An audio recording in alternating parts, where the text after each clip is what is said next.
Actually, I just had a cute baby.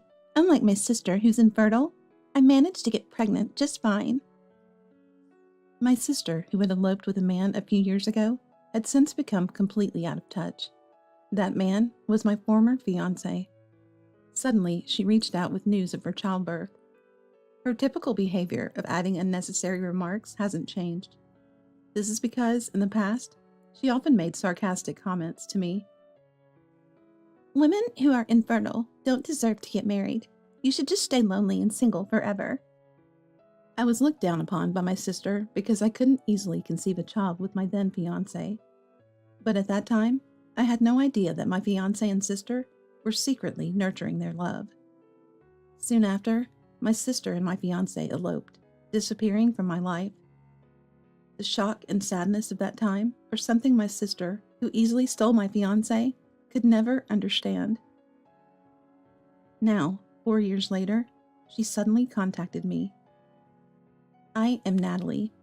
I've been a freelance photographer for 5 years. This year, I turned 33. My work income is finally stable, but I'm still in a state where I can't let my guard down. 4 years ago, when I was at the lowest point in my life due to a shocking event, my husband Kenneth reached out to me. They say love wounds heal intentionally, and now the sadness of being betrayed by my former fiancé has completely healed. And to think that even my own sister did the same. In other words, she knew he was my fiancé and still took him away. The fact that two people I trusted betrayed me at the same time was enough to mentally corner me while I was still in my 20s. My former fiancé Robert and I were high school classmates. I remember him being engrossed in baseball in high school, seemingly distant from romance. At our coming-of-age ceremony, he confessed that he had liked me since high school and asked me out on our way home from the reunion. I was surprised, but accepted, and we had a smooth relationship for nearly 10 years. However, just before our wedding, Robert and my sister Victoria's affair came to light. It started when I found her lipstick in the passenger seat of Robert's car. The day before, my sister had bragged to me about buying a new lipstick, probably leaving it intentionally for me to find. Before that, there were many suspicious things, like her joining our dates coincidentally, and Robert and Victoria's replies to my messages coming simultaneously. Thinking they were mocking me behind my back, I couldn't stop crying in frustration, far from apologizing. You couldn't have kids with Robert, right? It's sad that you wasted his time. An infertile woman doesn't deserve to marry. You should stay lonely and single forever. My sister taunted. Indeed, Robert and I struggled to conceive. Though we were still engaged, we both wanted children soon, and tried multiple times unsuccessfully. I continued to visit the hospital, but Robert grew tired of it and stopped going. During that time, he developed a relationship with my sister. Robert assumed the infertility issue was mine and discussed it with my sister. He often praised her as cute, perhaps targeting her from the beginning. Realizing his feelings, my sister met him several times secretly. Robert said he would have chosen me over you if he met me first. I'm younger and cuter, not infertile, and have a better personality. Are you okay with that? Maybe you should break up soon. My sister, insensitive and cruel, tortured me with her words. She couldn't stand being inferior to me in academics or sports, so she'd been like a devil to me since childhood. The fact that my beloved was secretly seeing my sister, touched me with the same hands, and wasn't serious about our future along with many other things, overwhelmed me to the point of being unable to do anything. As for our parents, they always favored Victoria, who was blessed with good looks. Mom, a former reader model in her 20s with great beauty and style, was adored by Dad, who did whatever Mom wanted and treated me coldly, just like her. Though there was no physical abuse, the blatant difference in their attitudes towards us was heart-wrenching. So when I complained about my sister stealing my fiancé, I knew our parents wouldn't scold Victoria. Now we hardly communicate, and I don't plan to involve them in my life anymore. While I was down, it seems my sister and her partner proceeded with their wedding preparations and disappeared.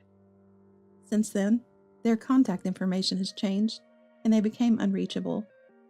Meanwhile, I worked hard as a photographer, I met my husband, Kenneth, who married me a year ago, financially and emotionally rescued me when I was still freelancing. Natalie, I love your photos the most. He said the words I needed to hear, helping me recover from despair. He supported me through the toughest time of my life, so even though we were newlyweds, I trust him wholeheartedly. We clash in work, but I love how he keeps it separate from our private life. While enjoying a smooth marriage and nearly forgetting the past, one day an unknown number called my phone. Hello, it's Victoria. Surprised your number hasn't changed, big sis. It was my sister. It had been years, and her voice seemed calmer than before, which was somewhat reassuring. But her character remained unchanged, dodging all my questions. I asked repeatedly where she had been and what she'd been doing, but Victoria only talked about what she wanted to say, ending with, I had a baby. Unlike you, I got pregnant easily. I thought I'd let you know since we're family. Come visit with a gift. I want to meet. She unilaterally gave me her address and date. Though I decided not to get involved, I reflexively took notes. I felt pathetic but wondered if I should show up for my pregnant sister. After the call, I contemplated and decided to discuss it with Kenneth, who knew the situation. After hearing everything, he pondered and then surprised me with his words. I'll come too. It's a chance to meet your sister, and I'd like to greet her. Actually, there's something I want to check. I was astonished at what he wanted to verify. Though it wasn't confirmed, the possibility made me agree to his coming along. The address was about an hour's drive from our place. On the day, Kenneth had something to attend to, so I went ahead planning to meet her. Driving there, I resolved not to get upset by whatever my sister said. She's been a queen bee since childhood due to our parents' upbringing. Such people don't change overnight, so I've learned to deal with her. As I've grown older, I've found the strength to not let every little thing affect me. You can't sustain yourself if you get emotional about every single thing. Her place was a fancy high-rise apartment. I took the elevator to the given floor and rang the doorbell. Ding dong! Victoria, holding a baby and in high spirits, answered immediately. At first glance, I knew the baby wasn't my ex-fiance's child. The baby had blue eyes and light yellow hair. Welcome, come on in. This is my husband, Robert. Oh, I guess I didn't need to introduce him, huh? Sorry about that time. It's in the past, it doesn't matter. I calmly replied, not to be swept up by her carefree demeanor. Robert, slightly awkward, pacified my sister while inviting me in. In the living room, Here, this. I handed her a gift bag, and her face changed. This is what I wanted. You're surprisingly thoughtful. She tore open the wrapping on the spot, then, seeing the content, grimaced. What's this color? It's ugly. You have bad taste. She twisted her mouth and carelessly dropped the box on the floor. Robert hurried to pick it up, but I wasn't bothered. Seems you came alone. Are you still single, sis? What? I didn't say you had to come alone. You could have brought your husband. You seem still single. No, I got married a year ago. There was a brief pause, then she taunted further. Really? Congratulations. But I bet he's unattractive, right? Not earning enough to live in a big high-rise like this. You're over 30 without money, and having kids must be tough. Plus, a husband who lets his wife carry such ugly luggage must have bad taste. What did your husband do? My sister, gleeful at having someone to belittle, relentlessly looked down on me. Each time, Robert would quietly say, Well, well. Or, Calm down.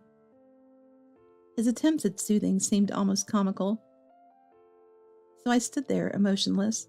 Then the doorbell rang. Ding dong. Who's that? Go check, will you? Victoria commanded Robert, pointing with her chin while holding the baby, and sent him to the door. Shortly after, Robert returned with someone. It was my husband. Victoria, surprised by the tall man's arrival, scrutinized my husband, who wore sunglasses and a hat. Is this guy your husband, sis? Nice to meet you, but isn't it a bit rude to be late? My husband responded to her sarcasm by removing his accessories. Nice to meet you. Sorry for being late. I'm Natalie's husband, Kenneth. Seeing my husband's face, Victoria started trembling. I had an inkling this would happen. Kenneth is a popular model for a top women's magazine in the country. Lately, he's been appearing more in other media, increasing his personal fame. Wow, Natalie's husband is Kenneth? Robert exclaimed loudly. My husband gave him a stern look. Please refrain from casually using my wife's name. I'm afraid of what kind of person you are, so mind your words. Robert turned pale, but Victoria looked unconvinced. With a resentful glare, she asked me, "How did you catch such a wonderful man? You two seem mismatched." I honestly explained that we met at a magazine shoot where I was working as a photographer. Still unsatisfied, she changed the subject. "But weren't you infertile, sis? Does your husband know that? I have this cute baby, but you'll never have one. Poor husband." Her face turned red in her triumphant moment. "Look at this face. Looks just like Grandpa, right? You must be jealous," she touted. She was so desperate that her spit flew my way, which was unpleasant. "Actually, about that, there's something I haven't told you, Victoria." I began quietly. "We're not blood related to Grandpa." "What?" Her disbelief was understandable. Our maternal grandfather was Russian. However, he was our grandmother's second husband and not related to Mom or us. Our real grandfather had died of illness when Mom was young, but this fact was kept from Victoria, who was close to our step-grandfather and had a volatile temperament. So both Victoria and I are pure Americans. It's strange for a child with Russian features to be born to us. Pointing this out, Victoria's face turned blue. At the same time, Robert's face reddened. What do you mean? So this isn't my child? Explain. "That's ridiculous. My sister is just making things up. Call Mom, she'll tell you." Victoria protested desperately. Then my husband took out his phone and started dialing. Victoria regained her smug look as if saying, "See?" Suddenly, there was a noise from the entrance, drawing everyone's attention. Before anyone could check, a young man with Russian features burst in. "Alexander!" Victoria shouted, then quickly covered her mouth, but it was too late. Who are you? Don't tell me you're... Robert raised his arm at Victoria. My husband quickly intervened. I understand how you feel, but the baby is frightened. Let's calm down and talk. Robert lowered his arm and sat on the sofa, looking defeated. We all sat nearby, beginning our discussion. Kenneth had been close friends with the model Alexander for about 10 years. About 6 months ago, Alexander confided in Kenneth that he might have been a victim of marriage fraud. Kenneth had a hunch he'd seen the woman in a photo Alexander showed him before. Remembering her from a family photo I had shown him when we started dating, Kenneth, reluctant to accept it, decided to verify the truth for his friend's sake. Caught off guard by her earlier slip, Victoria had no good excuse and looked down for a while, eventually as if giving up. "Yes, the baby isn't Robert's," she murmured. Why did you betray me? Cheating is the worst thing you could do, Robert shouted. I thought it was ironic he could be so angry after doing the same to me, but at that moment, it didn't matter. My strong-willed sister retorted to his yelling. "It's your fault we couldn't have kids. I kept quiet about it, but what's with that attitude?" Indeed, neither my sister nor I could have children with Robert because the issue was with him. However, my sister had mocked me relentlessly as an infertile woman, so I guess she couldn't admit it. Desperate for a child, my sister used the matching site to meet Alexander, hoping for a cute, half-faced baby. She convinced Robert that the baby had inherited our grandfather's traits. Logically, it's a stretch to think a baby with Russian features would suddenly be born to an American-faced sister and her American mother. Moreover, it seems she made marriage-like statements to Alexander when they met. Alexander, believing they were dating with marriage in mind, cooperated with her desire for a child. At that time, Alexander was also suspicious because his sister had stipulated they only go on dates for a few hours during the day, and that he could not leave the house on weekends due to family commitments. He even lent her money, despite suspecting something off due to her conditions about meeting during the day and never on weekends. Alexander is deeply hurt by this. We're going to see a lawyer about it, my husband said. At that, my sister and her husband stood up.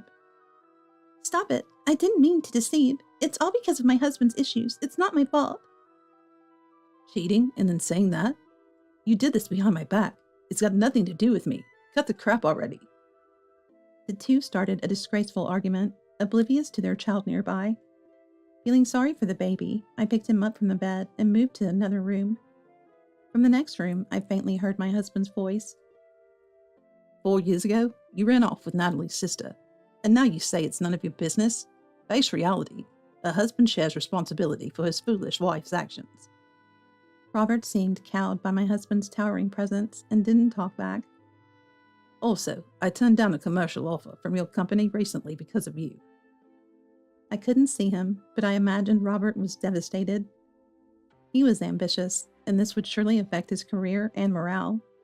Leaving the confused and depressed couple, we left the house with Alexander. Worried about the baby, but knowing my sister who loves children would take care of him, my husband went with Alexander to the lawyer's office. The lawyer was sympathetic, and they smoothly proceeded with the procedures. They decided to sue my sister for marriage fraud, asking for a settlement and monthly visitation rights for the child. I have no feelings for Victoria anymore, but I still love the child.